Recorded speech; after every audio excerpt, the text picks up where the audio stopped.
right. Well, good afternoon or morning, depending on your time zone. I'd like to welcome everyone to our webinar, Tackling Cybersecurity, Building a Strong Foundation and Blocking Threats Ahead of the Pro Football Draft. I'm Rod Sanders, Senior Business Development Manager at Convergence Networks for Michigan and the surrounding states.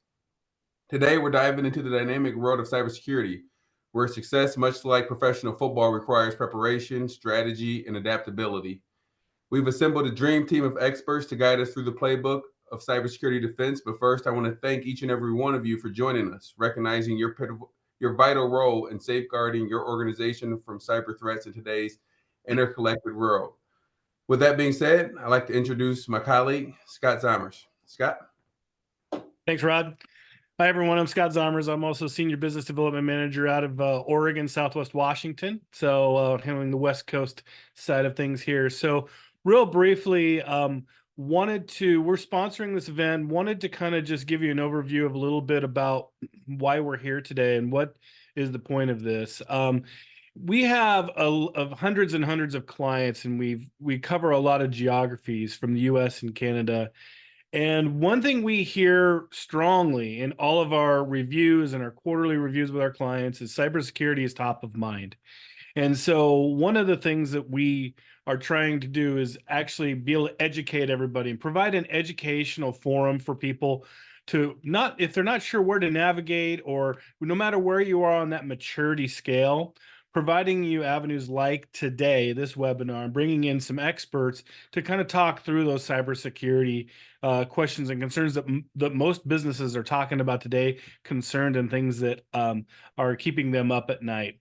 So really what the purpose of this is, we want to sponsor a series of these educational seminars to help the community become stronger and fight the bad actors that are out there, because they're forming. They're already forming, they're getting groups together, they're getting more elaborate. And so having a good partner and understanding of where you are and where your needs are is critical to be able to fend those things off. So that's why we're here. We're hoping you enjoy this webinar today and be able to get something out of it. Before we go into Q&A, we will also have, there's some takeaways, some really good, valuable takeaways that you'll have. So we'll go over that once we're done with the panel discussions. So without further ado, I'd like to introduce John Stevens and Art Thompson. John, Art, take it away.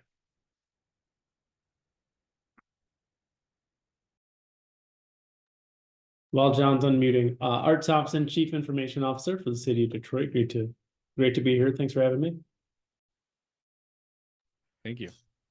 Hi, Scott. Hi, Art. Sorry for that. I think I was muted, and then I unmuted myself just in time to have the moderator mute me, trying to unmute me. So maybe that's your first lesson for the day. Don't let the tech guys run everything. Anyway, so I'm John Stevens. I'm the Chief Information Security Officer of Convergence Networks. I've been with the firm too long to put into, don't want to date myself. So, but it was the early 2000s. But anyway, I'm glad to join everyone here and looking forward to the discussion.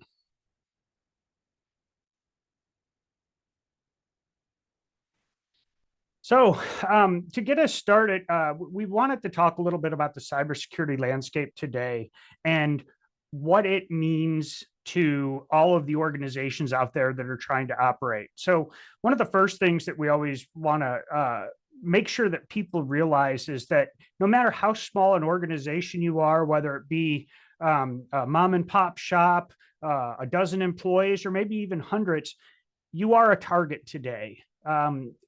Generally speaking, if you have any kind of potentially valuable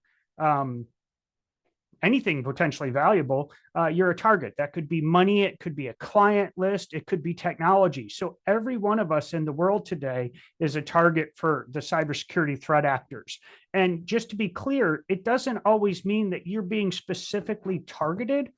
There are threat actors that will just look for opportunity and then target you based on your lack of cybersecurity.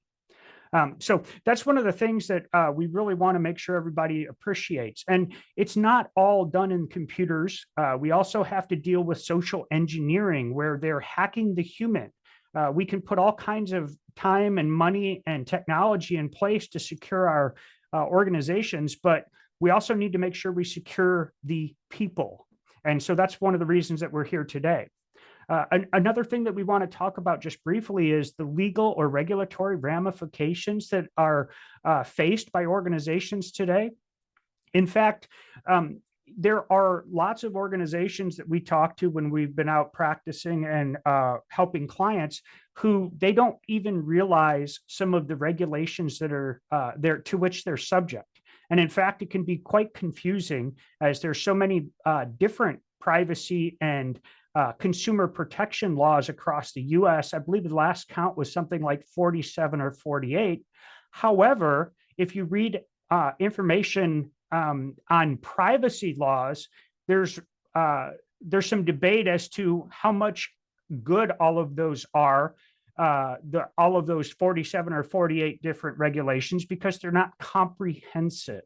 And so we want to make sure that everybody understands what those legal and regulatory ramifications are for your organization and how to navigate them. Of course, technology also changes over time, and it can be a real pain trying to keep up with it. I mean, not even 10 years ago, it seemed like the cloud was something that you saw in the weather forecast, not something that you needed to consider for your business, right? But nevertheless, that's where we are. And as that technology changes, that means we have new attack surfaces. It also means that we have new protections and safeguards available to us that we want to make sure we put into place. And so that leads us to the last part, which is knowledge is power.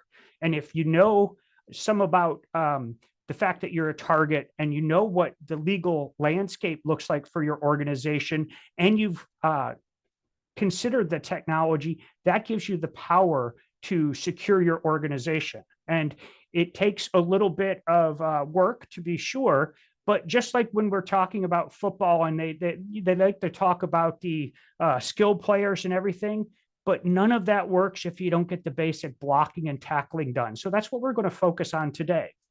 To kind of get us started, I'd like to take a few moments to talk about some of the high profile breaches that some folks may have seen in the news recently.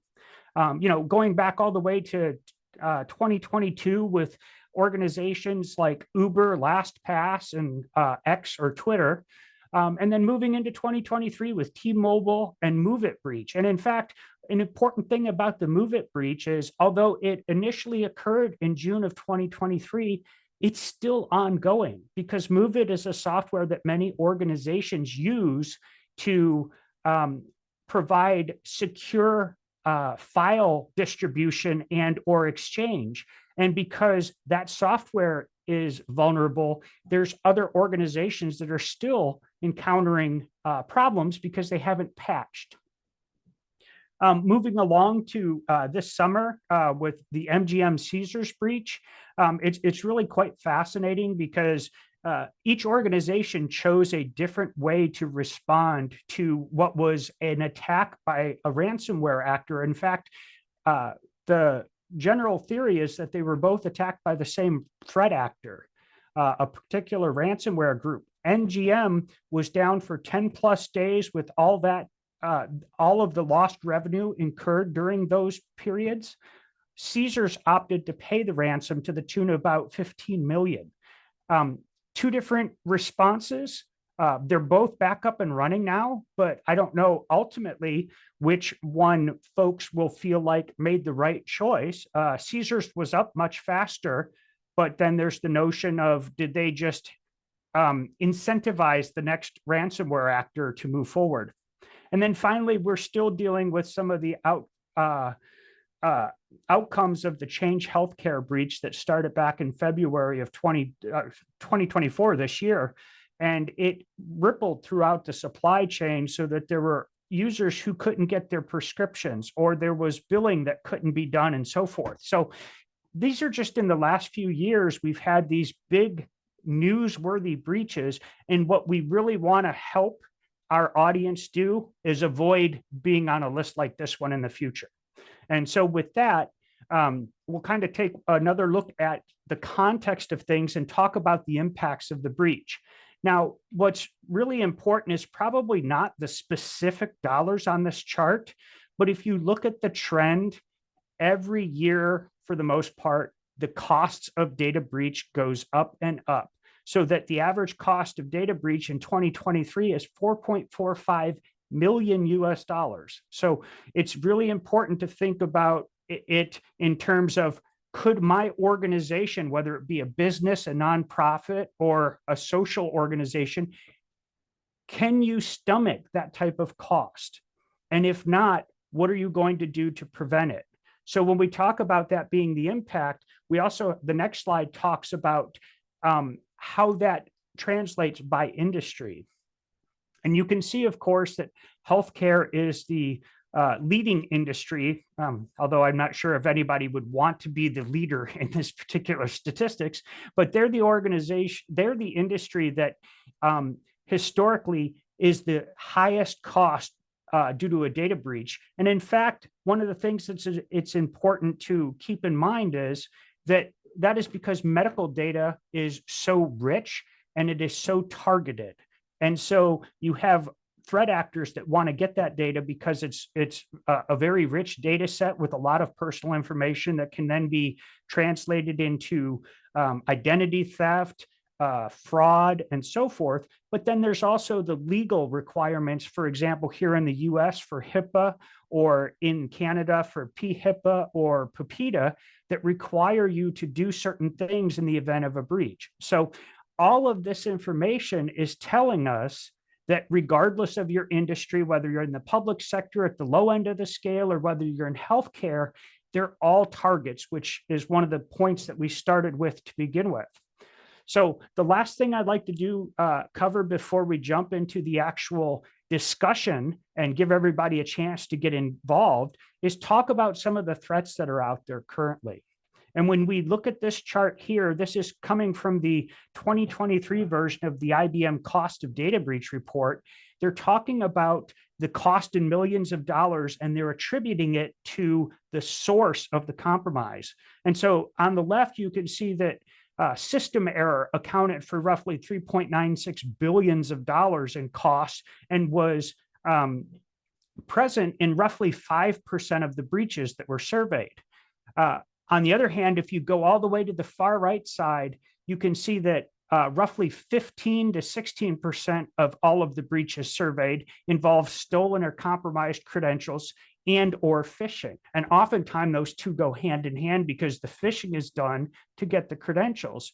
But when you look at it, you can see that the costs are also very high when someone gets legitimate credentials or is phished, as you can see where it's topping over $4.6 million.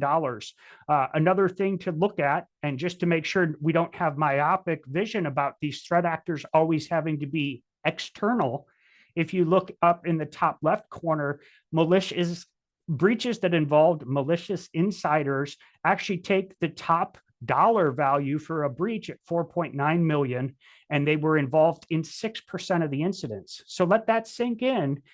6% of those incidents in 2023 may have involved an insider to your organization, whether it be one of your employees, a subcontractor, or maybe a vendor or partner. So with that, that kind of gives us the context about what we're going to talk about. Now, I know that we are primarily wanting to make sure that folks have a chance to interact with us. So, you know, I'll take a minute and ask, make sure we don't have any questions or anything going. Okay. So continuing on, in regard to the cyber threat actors, who are they and what do they want? Most of the attacks in today's environment are originating outside of North America.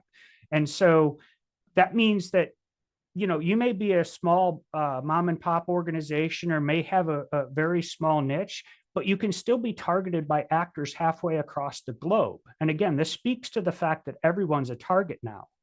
Now, the key motivations for cyber attack, there can be a range of motivations, including espionage, revenge, war, social or political issues, just to be a nuisance or cause destruction, or to facilitate something that will for example, lead to a desired outcome. But you'll notice the top bullet is financial. And I would say in every case, almost exclusively, even if there are other attributes, whether it be revenge or espionage, it usually comes down to money. And so if you've got some at all, you could be a target.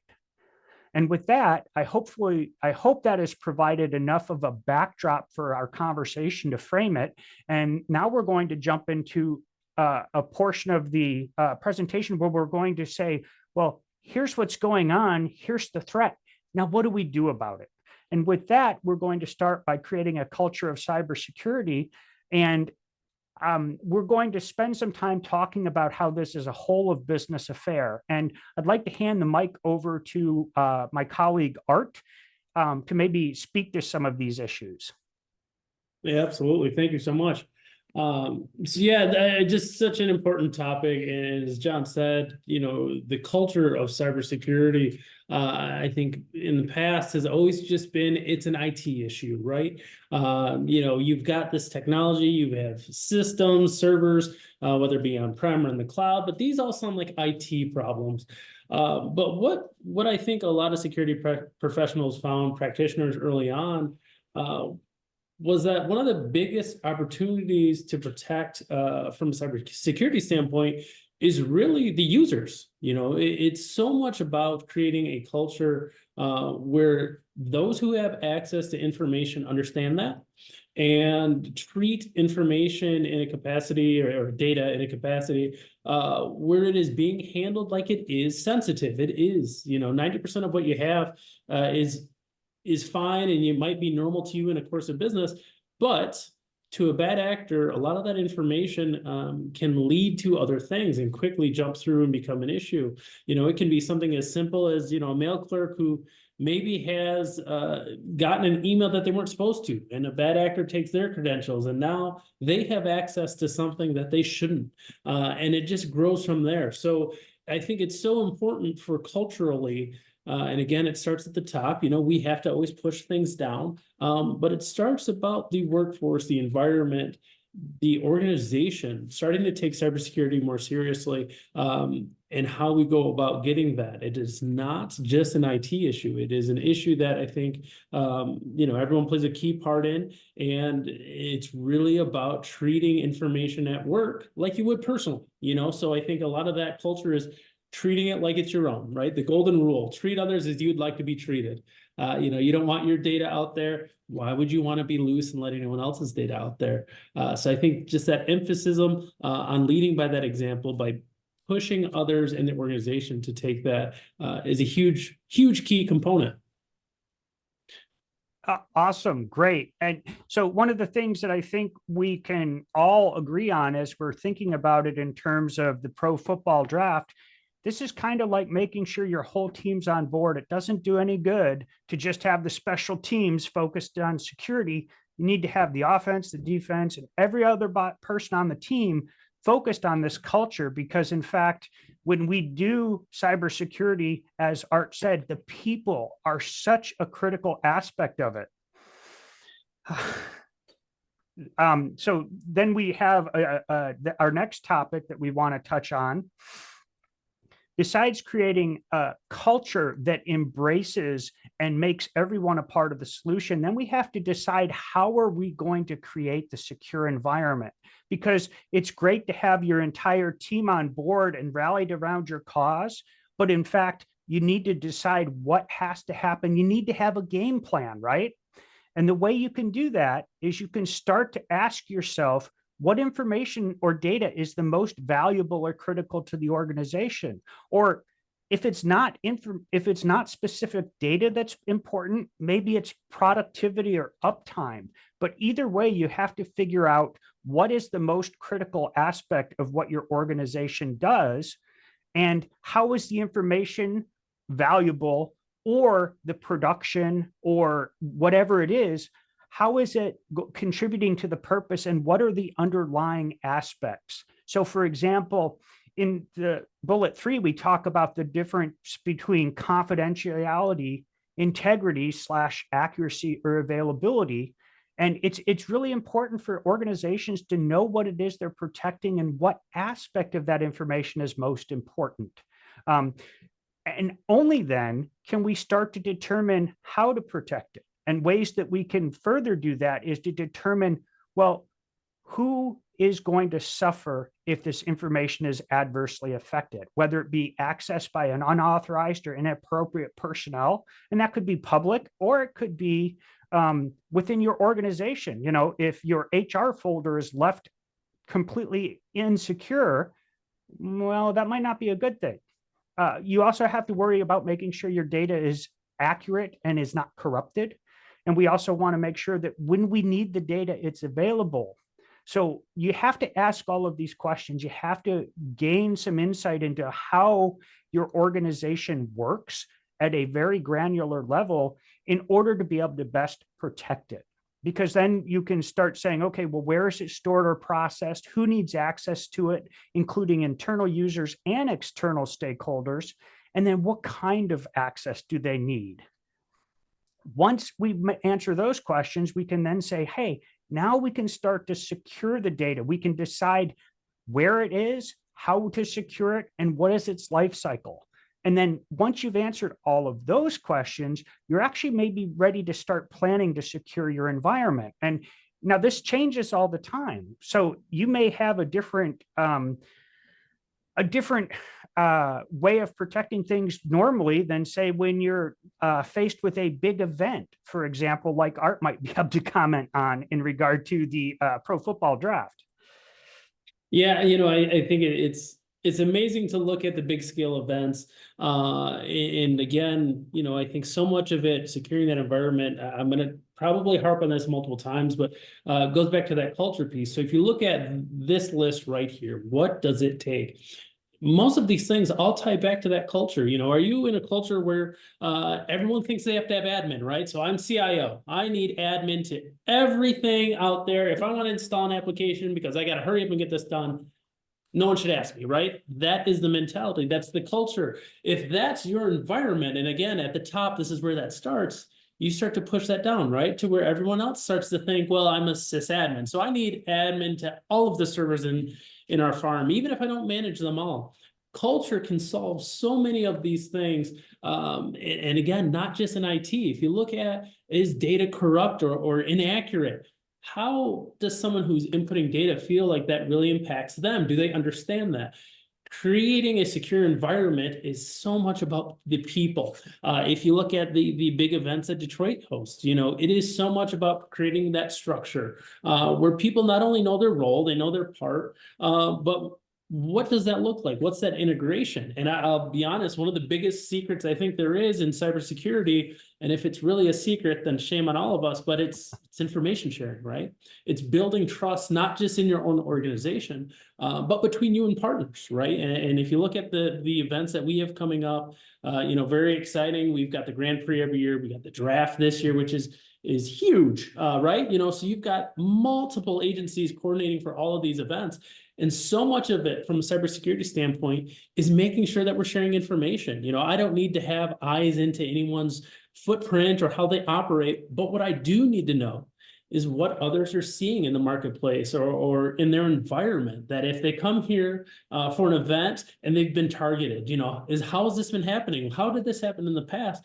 And that information can help us prepare. So again, culture, coordinating, and security just tie hand in hand together through all of this because it is so much about making sure that you have information. As John said earlier, one of the largest valuable things that we have in our environment now is data. And so if we cannot trust each other from the good actor perspective to share that data, to collaborate, then we just put ourselves in the same situation as the bad actor, right? We're trying to hunt and pack and find different snippets where we're able to cause disruption or we're able to protect ourselves. But again, we are causing disruption because we're trying to isolate and do it on our own. I think that again, securing your environment ties so much into that culture and that top-down approach. And I think big events really highlight it because it is so much about doing it at that massive scale in a small amount of time. But really, it takes the attention from, you know, normal course of business to all of a sudden you're on the national stage and you're getting ready to host one of the biggest events of the year, you know, so it's it all ties in hand. Well, I'm guessing most of the folks joining the webinar will not have to host such a high banner, high publicity event. However, it's still applicable, just like Art was saying. And so now that we've talked about creating the culture and getting everyone on board and making sure that they understand, and that's one of the things that I probably should have been included on the first one. If you let people know why, it usually helps to gain a lot more cooperation and collaboration. And creating that culture is really about explaining the why. And then you can start talking about, well, we need to build a plan for how we want to create that secure environment. And then after we've done all of that, now it's time where the rubber meets the road, the cleats meet the AstroTurf, so to speak, and we want to get into implementation. So with implementation, one of the things that we discovered in our operations when talking to businesses, organizations, what have you, is the notion of security safeguards or security controls was kind of a mystery to folks. So what we have always sought to do is break it down into a really easy formula that we call TAP. You might see it represented other places where they talk about APT or PAT. We like to talk about TAP because it kind of rolls off the tongue. So we want to look at our implementation as taking controls or safeguards that we're going to layer onto an organization to protect its information. And some of those controls can be technical. This is what the computers can be programmed to do. This is what you can ensure that things that you have in policy are actually enforced with the technology. Administrative, of course, that's the rules. It's hard to enforce a rule if you don't first know what it is. And then finally, we have to remember that there's physical security that has to be implemented. And I think this is a great example where we can talk about the pro football draft and how you've got to implement all of these controls in order to be able to be successful. So with that, before we continue, I'd like to give Art a chance to talk about how he's been able to apply this for the draft. Yeah, absolutely. So again, you know, John nailed it. If you look at security, it's like an onion, right? There's layers. It is not just the technical approach. It is so much about the physical approach as well. So again, you know, as you look at that least privilege model, right? So making sure people only have access or administrative rights to things where they need those situations. The same exact thing is for physical security as well. You know, do you have users that just have access to the server room because it's available, right? Or is there a shortcut so that they can cut through and go to the restroom or the lunchroom? Those are things where, yes, it might be easy, but the easy button isn't the secure way usually. You know, everyone sells a grand tool that can solve everything, right? But when it comes to cybersecurity, physical proximity, making sure that people have the right amount of access, they can access the rooms, the locations that they need to, and only have what they need. It is just so critical. And if you look at, you know, the draft, the city is going to have multiple layers of a footprint, right? So you've got your general administration where people are able to come and go as they want. We want to make that layer secure, right? So we are working with a lot of partners about advanced weapons detection. And it is weird because the IT guy gets involved in that, but you know, everything's technology these days. But so much of it is right. You've got that outer layer. And we want to protect that layer, right? We want to allow anyone in the public to come into that safe zone. Well, then you get closer, right, to the footprint of where a lot of the events and stage is going to be. You want to limit that to, you know, maybe people who have special passes, people who are critical to those functions, right? So now you've got a smaller pool. And then you've got the actual stage where everything is going down, right? It's a very highly media, highly publicized, exciting area to be in. While it sounds awesome, right? Like I even want to be there, right? That'll be cool. That'll be fun. My job doesn't require me to be there. I may need to be in the command center watching from afar, or I may need to be down around the area to make sure everything's working. But that key perspective of needing to be there on that key footprint, again, we're taking the onion approach. You know, each layer has advanced layers to it and stuff that we need to make sure that we're able to provide advanced security based on layering the approach, much like we would on computers as well. Absolutely. So one of the things that you see here on the slide for those that are watching from the audience, we've got this triangle that you can see functionality, convenience, and security at each of the vertices. And in fact, that's one of the things that it's important to understand is security is always a balance, because as you can see in this particular image, if you move closer to security, you're moving farther away from functionality and convenience. Conversely, if it's too convenient, like the example Art gave us with going through the server room in order to get to the restroom, well, then we're missing out on the security. But what's important to realize is we want to find the right balance. We don't want to apply too much security because then we won't be able to do the job we're there to do, but we don't want to apply too little security either. Imagine if the draft, those physical safeguards that Art was talking about, didn't exist and everybody could just run up on the stage. That would be really confusing. But at the same time, even if you take care of all the physical, you have to make sure that technical piece is working too, right? Nobody wants to be watching the folks doing the draft speaking into a mic, but not being able to hear them, right?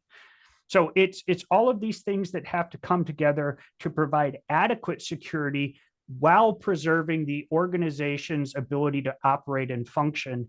And again, security must be balanced against that functionality and convenience so that folks can get the job done that they're there to get done. And with that said, I think we've torn through our presentation pretty quickly, but I think that gives us more opportunity to engage the audience and to talk about how this might look in your organization. But before we get into that, I believe Scott had a few things to speak to as well. Yep. Yeah. And we're going to open it up for question and answers, and Rod's going to be facilitating that piece of it. But before we get to that, for attending today, there's some things of value we wanted to leave. Again, we are focusing on the education of the community, right? And that's the key thing is if we can all, work together towards that, the bad actors are going to have a harder time. And that's absolutely what our goal and mission would be. But for attending today, you will get a cybersecurity self-evaluation worksheet. So that'll be sent to you if you attended. You'll be getting an email with that. We're also offering a 30-minute free consultation that will include an external vulnerability scan and analysis, as well as bring your own security challenge, kind of like bring your own situation. We'll try to see if we can help work you through in 30 minutes what that might be. So going over your specific challenges, there might be some ways that we can help direct you in certain areas on that. And then finally, as you look through cybersecurity, you're looking at potential vendors to work with. We'll also include a vendor evaluation worksheet. A lot of times, a lot of clients go, we don't even know where to start. We don't even know what questions to ask. We know what some of the questions are. So this will give you a good beginning to that landscape as well. So those will all be coming to you, availability to you after the seminar today. So with that, Rod, you want to take it from here? I will. Thanks, Scott. So we've got a couple questions in the queue. So I'll just kind of start from the top and roll down. The first question was, someone recently heard that MFA can be compromised for users. What else can a business do beyond MFA to protect their business that isn't as easy to compromise? I can take first jab at it, and then John, I can of course turn it over to you. But so depending on what you're using, if you're using Microsoft tools, for example, there's different versions of their MFA currently. So you've got the text message SMS, which yes, the growing trend is spoofing that and tricking people into that. So now they've moved to a numeric system where it'll send you a code and you have to enter that code into the Authenticator app. But so it's really about looking at what options are available to you within your existing client looking at your tenant before you move to another product. But I would say start there and make sure that you have those strict settings in place. But then, to enhance that security, are you using any type of geo filters where, if someone's trying to log in from Mexico and didn't request that through your IT staff, are you automatically shooting that down so that if a bad actor does compromise credentials and try to log in, it's showing that they're in a different location and you're stopping that right away. So many things are really about looking at what additional layers you can, like an onion, add on top of it. And so depending on what you're using, I know Google, Microsoft, both of them offer that. But it's about layering that additional approach. And then as you look towards a zero trust model, it gets even more in depth to looking at just trusting that device that you as the organization issue to your users. So eliminating what we call BYOD, or bring your own device. John, do you want to add there? Sorry. Oh, absolutely. So, one of the things we opened up our presentation with was about the culture and how it was a team sport. Well, in fact, when we talk about MFA being subverted and attackers being able to thwart your MFA, yes, there are technical tools like what Art mentioned with numbers matching with the Microsoft Authenticator, for example. But what's really important is that folks need to understand the environment and the fact that if you're sitting there at your computer and you all of a sudden get an MFA prompt, but you didn't take action that should have prompted, well, golly day, there's a good indicator that that's a potential threat actor. And so, although it would be great to say, here is the silver bullet or the magic solution that's going to fix all of this for us, it doesn't exist. It's about, to use Art's analogy, unwrapping the onion and figuring out how we get all of the protection layered on there in the appropriate way. And just like we opened up with, culture and the people are so critical important. They make up for that part that the technical controls and the administrative controls and physical controls don't necessarily make. They don't, there's no bulletproof solution. So by getting a good culture and involving our folks and our people, that's where we can really get a resilient organization. That makes sense. Thanks for sharing. The next question: how do you prioritize cybersecurity initiatives with the business's overall strategic objectives? Do you want me to jump on that one first? So, one of the things that I think most folks realize today is that there's virtually no aspect of business that doesn't involve computers and information technology. Or if not directly information technology, maybe it's operational technology, such as in a manufacturing plant. But in fact, I think the best approach is to look at it holistically. As an organization, if we go back to creating that secure environment, we have to decide what's important. We have to decide what makes our organization successful. And if that means there's a lot of emphasis on technology, then it certainly should be high up on the strategic list of things that you need to consider. Now, if you are balancing that against other strategic initiatives, that's where you have to do the business analysis to determine which is most important. Can we afford to not do these cybersecurity initiatives? Because if we don't do them, maybe the other things that we need to do with our business aren't possible. So it's always a case of it depends, and it will depend for every organization to be a little bit different. But I would say that the way you really have to consider it is at that strategic level, because in today's environment, IT, to include cybersecurity, is a strategic asset and a resource for an organization. I think you nailed it. Yes, I agree with what you said. All right, we've got one more that we can squeeze in here. What measures are in place to ensure collaboration and communication between different departments? What measures are in place to ensure collaboration and communication between different departments regarding cybersecurity? John, you want me to go first? Because I'm guessing it's more geared towards maybe Sure. government. So again, it's that culture, right? You never waste a good emergency or a good crisis. So culturally, one of the big things that I practice here is being honest with people and upfront. The amount of security breaches that are happening, and not at the organizational level, it can be at the vendor level, right? Is it a partner or is it a partner's partner where you're sharing data and they got compromised?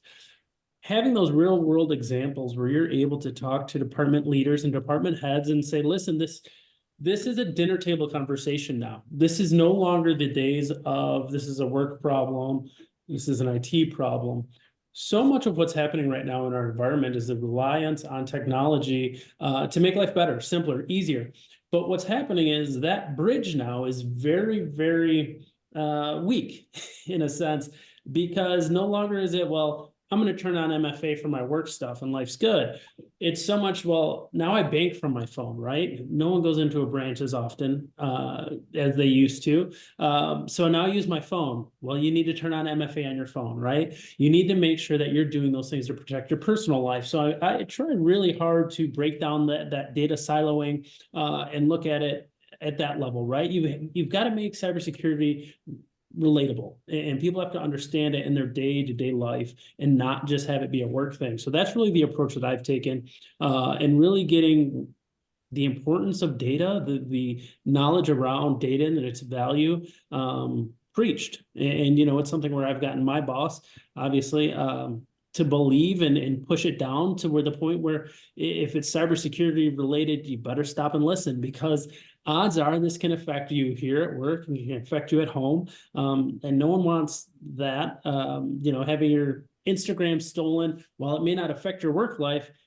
it might be tough at home. When you lose all the pictures of your wife, your kids, your family, whatever. It's so much about relating it and breaking down data silos so that people realize we're all in this together. It's not a separation between work or departments. It is a all-in kind of thing.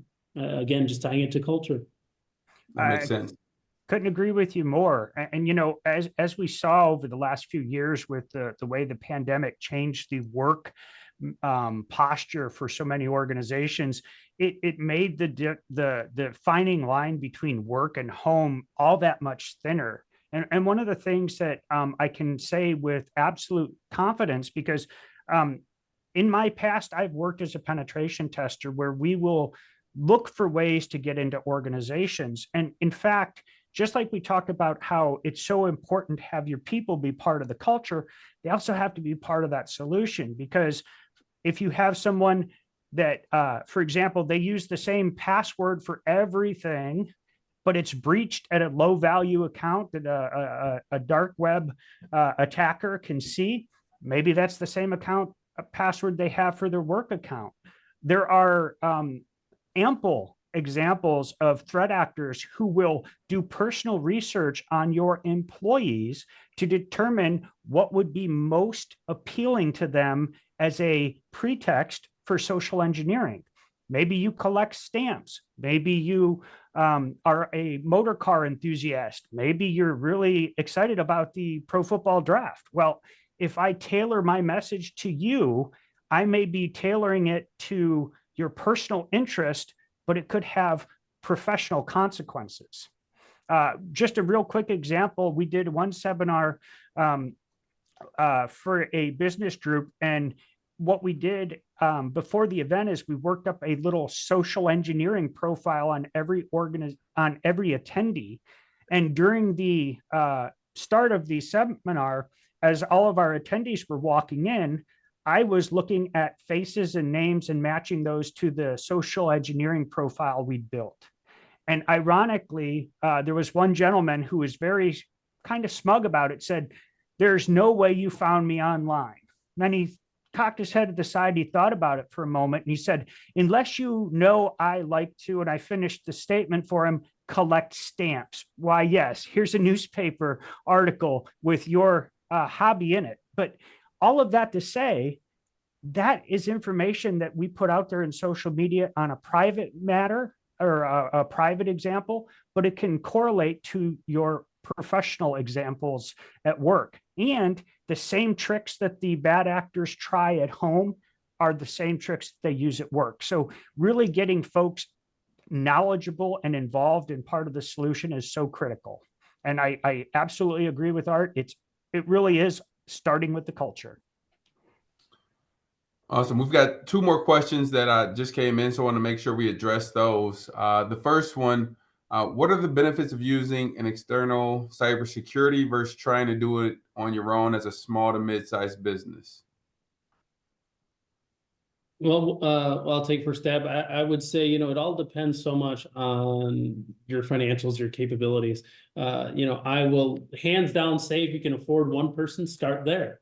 Having someone dedicated to cybersecurity is extremely important and extremely valuable, even if it's just to help triage and have that person. But I will also say that unless you can build out a full team that is full service, you need help. And that is one of the biggest, again, pieces of cybersecurity is that collaboration, information sharing, help, reaching out. If anything happens, I am not just relying on internal staff. I am phoning friends, and that's not just vendors. It is literal friends that I have in the cybersecurity arena, where I am sounding the alarms and crying for help at every level I can. So definitely, the benefit, having somebody who is always dedicated, helping, understanding your environment and triaging is huge.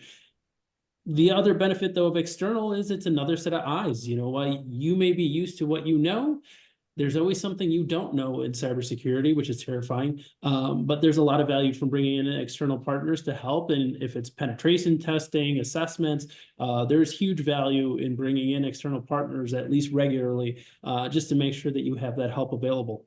And so, John, sorry. Yeah, I couldn't agree with you more. One of the things that typically you will see within an organization is that there is a core focus. There is something that they are there to do, whether it be to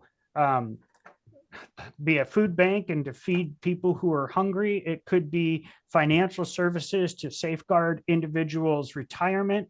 But ultimately, nowhere in that job description does it say our organization is about cybersecurity, right? And all of the diverse, the plethora of things that can influence your cybersecurity, from laws like we talked about to current trends of attacks. Well, this is where you want to go to an expert, at least in my opinion. And I'll admit I'm biased. I've been with an outsourced provider my entire career. But the fact is, you can bring in somebody that is their absolute job. It's hopefully their passion, and they're really into it. The number of times that as the CISO, I get asked about something, and to like what Art said, I've got folks that I will reach out to and talk about to get the most up-to-date, most expert opinion that I can bring to the situation. And it's really hard to do that if you don't know the topic of conversation. Can you imagine, some of you may remember the old commercials from back in the day. Somebody gets hit and they're laying in the street, and somebody walks up and starts rendering aid, and they're like, "Oh, are you a doctor?" No, I just stayed at a particular Holiday Inn Express, right? That's not what we want. We want to make sure that we have the folks who know what they're doing it, and the folks that have expertise, for example, in the things that run your business. They're there to provide that undivided attention to make sure your business or your organization is successful. Awesome. And the last question that came in, it's going to be more so geared towards you, Art. Considering the draft is coming into Detroit soon, what are the expected or potential threats the city has taken into consideration? DDoS, infrastructure attacks, etc. All the above. I would love to say nothing, but that's not the world I live in. So DDoS attacks, I think if you look at any time you're put on a national stage, all eyes are on you, right? So it's a prime time for bad actors to think that we're sleeping, right? Is the cybersecurity team tied up with watching, the NFL or seeing what's happening? We see the same kind of thing happen around holidays, right? When you've got people's focus or attention on other things, I think this is that on steroids, because rather than it be, city or government shut down and it's quiet time, so people think holidays is a good time to attack. It's almost flipping it and saying all eyes are here, all attention's here. What holes are out there? You know, we may have bad actors that, knock on wood, haven't really cared or thought about Detroit. Well, what is this draft bringing from an attention standpoint? If you look at, you know, the Super Bowl, it was the largest watched, I think, not only Super Bowl, I know that for a fact, largest Super Bowl watched ever, but largest TV program watched ever. That brings a lot of attention from people that probably just don't really think too much about it. So DDoS attack, infrastructure attacks, you know, are definitely top of mind and things that I'm, you know, already losing sleep over. So it'll be good when that week's over. But I think also from just a law enforcement side, you know, I partner heavy with our law enforcement partners here. But, you know, are we going to have people who are trying to sneak in, impersonate tickets, you know, steal credentials? All of these things now, because we rely on the internet, are going to happen. And it's not just my infrastructure that I want to be able to protect. You know, I need to make sure that if people are compromising or trying to interject into one of the events or businesses happening around me, that my resources are available to them as well, because the last thing I want is a event in Detroit to go bad. It doesn't have to be Detroit had an issue. It needs to be you know, the whole event went swimmingly. The whole event went off without hitches. So I think you look at, of course, protecting what's yours and really gearing up towards huge all eyes and the attention, the focus. But now it's really about, again, collaboration, right? I need to make sure that if someone calls me and says, Art, we're seeing something suspicious, how can I react and protect my infrastructure? But then also, if I have intel or information on that bad actor group or person, feeding that back to them so that they can mitigate that and stop it in a timely fashion. So I think it really is, it's everything on steroids. It is quite the situation. It is so much more about coordination than I think people really give it credit for hosting a large event like this. It's a lot, but so we will be eyes on everything. You know, it is a full hands on deck. You know, my team is going to be awake for 24 hours a day for 4 days, you know, making sure everything goes off without a hitch. And so it's really going to be all the above.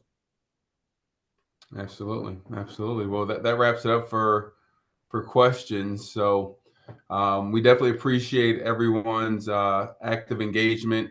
Art, thanks for spending some time with us and hopping on the webinar. John, thank you as well. Just for everyone attending, just a reminder, tomorrow you'll receive an email with links to access your cybersecurity self-evaluation, your IT vendor evaluation worksheets, along with the webinar recording for those who wish to revisit any key insights. But other than that, we'll go ahead and conclude. Until next time, take care. Thanks everyone for coming. Yeah, thank you. Thanks.